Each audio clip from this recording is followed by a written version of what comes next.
Okay, so Dan's gonna be my partner for a second, and everyone's gonna watch, so you guys know what to do.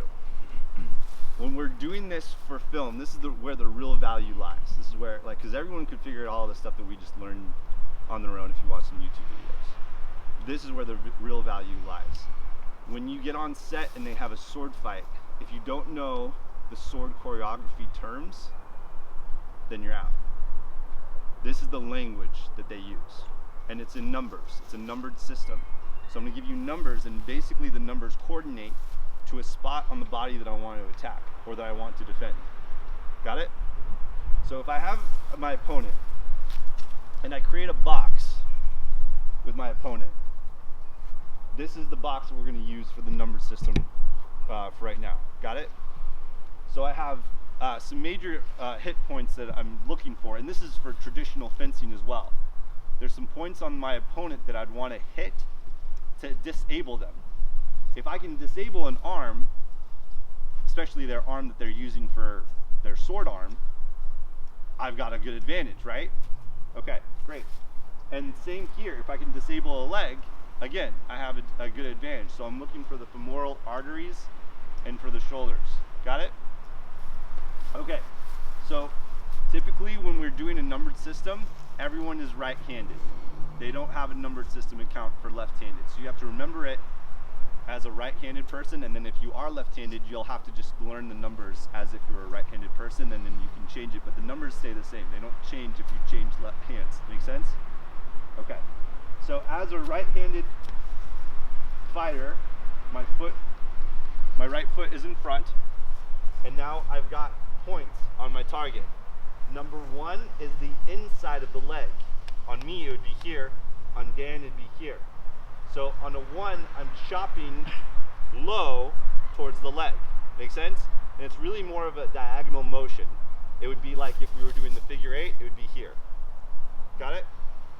Do the downward figure 8, but on the first strike. So I'm aiming here.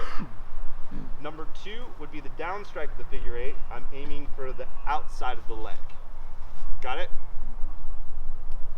All right, so 1, 2, we've just created our box, the bottom portion of our box. Now we're gonna just move around the box. So you might think that 3 would be on the opposite side. We made it simple, so we're just gonna travel around the outside of the body. 1 here, 2 here on the outside, 3 is gonna be this shoulder here. Does that make sense? Are we making this simplistic? Yep. 1, 2, 3. 4 is the chest, and now we've made a box. 1, 2, 3, 4. Just knowing that gives you a huge leg up in knowing how to do choreography for stunts. Does that make sense? Yeah. Okay, great. 5 is the head coming down, so it's a down strike. There are a few other numbers that I don't think we're going to cover today, 7 and 9. But most of those are defense moves instead, so don't worry about it. Now let's cover defense. So everyone needs to get into a space where they can, not with your partner, just looking at me, so that you can practice on an imaginary person. And Dan's gonna give me the strikes. So he's gonna strike 1, and I want you to follow me with the defense, because the strikes are easy. Everyone knows how to go, strike somebody, right? The defenses is what's difficult, so I want you to learn that now. So imagine someone trying to hit you in the inside of your leg, and you're gonna look at your wristwatch. Got it?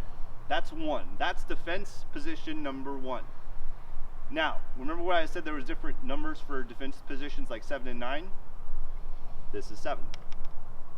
Same defense in the sense that we're defending the same thing, but different position. So 1 is looking at your wristwatch. What time is it? Got it? Now, if I rotate my elbow underneath, good, that is a 7. Make sense? Yeah. 7s are nice because, like, if I'm doing a 9 up here, I would have to go whee, right, to defend, where I could just go whah. Got it? All right. But for right now, this is 1. Looking at your wristwatch. 1. I'm protecting my 1. And it seems stupid right now, but it'll look cool in a minute. Okay? all the lightsaber duels that you guys saw, all those were predicated with the same numbers. Got it? All right. So 1. Now he's going to rotate around and he's going to try to go for the outside, and I'm going to block it by just moving it over. 2. Real simple. Wristwatch, checking the time, and then 2. Moving it over. Got it? Already that's like a very normal pirate movement right there. Boom, boom, right? Okay, excellent. The next is 3. That's the outside of my sword fighting shoulder. All it is caveman stick.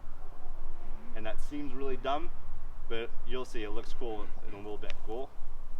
And remember, when I'm doing this, I'm protecting my shoulder. So I'm not going to have it here because he can still get to it, and it looks on camera like he can get to it. It doesn't make sense. It's like, well, why doesn't he just stab him right there? Like, it just doesn't. And all these are little micro decisions that we're making with our brain when we're watching something. Does that make sense? Yeah. But they play, and the believability of us believing that this is actually going on.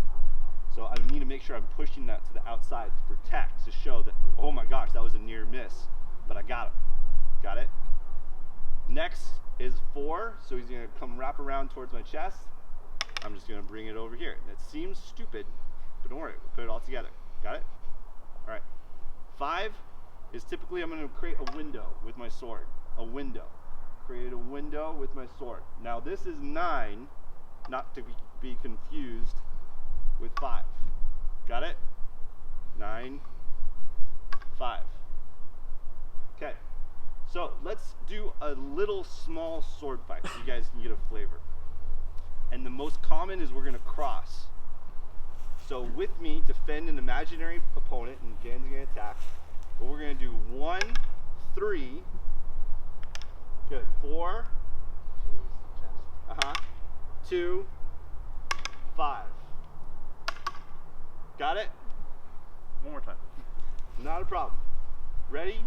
1 is coming in. I'm checking my wristwatch. 3 is coming in. So I'm going to move the sword and then caveman stick it. I'm going to move it right over for 4 and then down to 2. Blade just going to circle down to 2. He's coming up for 5, so I'm going to reach and create my window, and now I've got 5. Gotcha. Does that make sense? I didn't even have to look at him, and I knew how to defend it. I could look at you guys because I have this numbered system.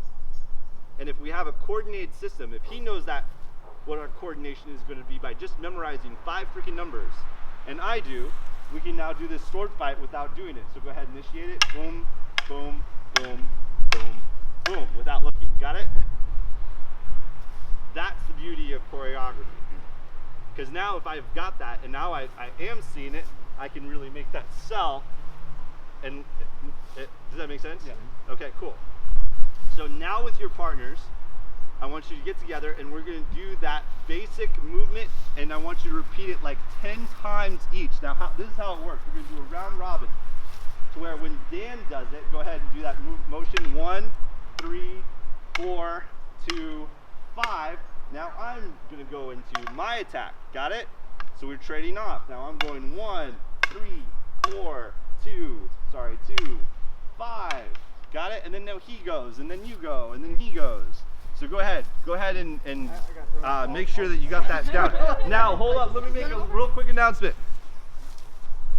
You are not in combat, so it does not need to be, okay? Otherwise they will break and you'll be playing with a dagger instead of a sword. Got it? Gotcha. All right. We're not out to like destroy things. We're here to tap. We're here to learn. Make sure you have the motions right now, okay? That's what we're about. Go ahead. 1, good. 3 on the other side. 4. 3, yeah. Good. Oh, no, I'm hitting your chest. Oh, 4. 4, now your leg. Down. There you go, now head. 5. Yeah. Then I come up through. Good. 3.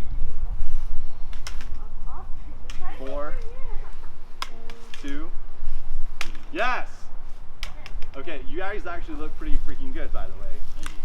And we'll add some more believable stuff in there, but get used to that. Get real used to that. All right, let's see what we got here. Otherwise, if you go sideways, I'm just going to slide down and get your hand. Okay, so, so. so 1.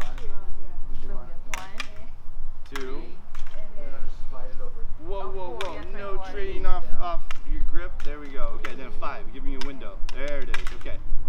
attack him.